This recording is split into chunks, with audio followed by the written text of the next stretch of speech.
Bonjour, dans cette vidéo nous allons nous intéresser à l'union et à l'intersection d'événements. Maintenant que l'on a bien compris ce qu'est l'union et l'intersection de deux événements, intéressons-nous au calcul de probabilité de l'union et de l'intersection. Si on a deux événements A et B, alors la probabilité de A union B, c'est toujours la probabilité de A plus la probabilité de B moins la probabilité de l'intersection.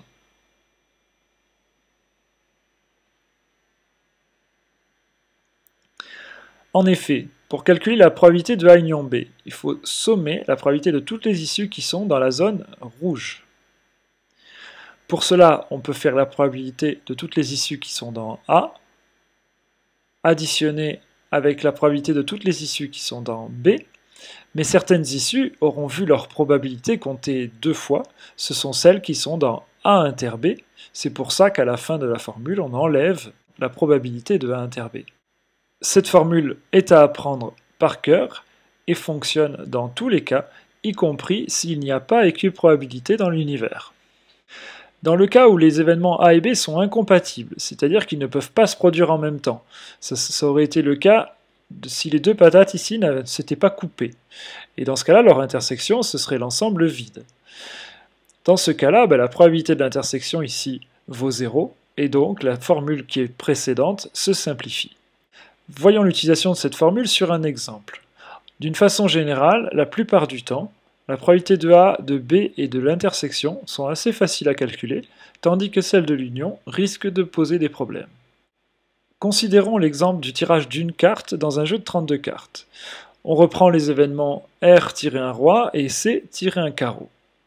On connaît facilement la probabilité de tirer un roi puisqu'on est en équiprobabilité, et donc la probabilité de tirer un roi, c'est 4 sur 32, puisqu'il y a 4 rois dans un jeu de 32 cartes.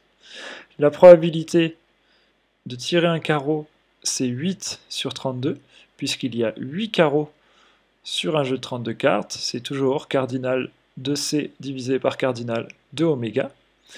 Et il y a une autre probabilité qui est assez facile à calculer, c'est la probabilité de l'intersection.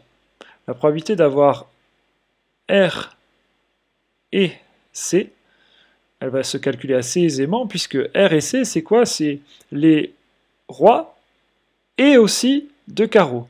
Donc il faut tirer un roi et un carreau. Il n'y en a pas beaucoup des rois qui sont des rois de carreau, il n'y en a qu'un dans le jeu.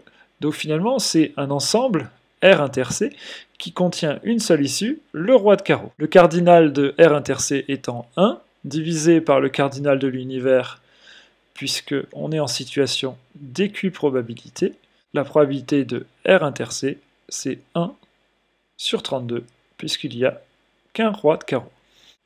En utilisant la formule précédente, la probabilité de R union C, ça va être la probabilité de R plus la probabilité de C moins la probabilité de l'intersection de R et de C. Ce qui donne, d'après les résultats précédents, 4 sur 32 plus 8 sur 32 moins 1 sur 32.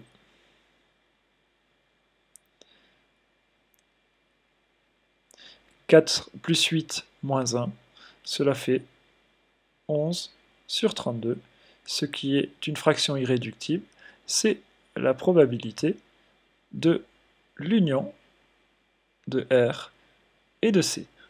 Ce qui compte dans l'utilisation de cette formule, c'est que si on dispose de 3 de ces nombres, on peut trouver le quatrième, quel qu'il soit.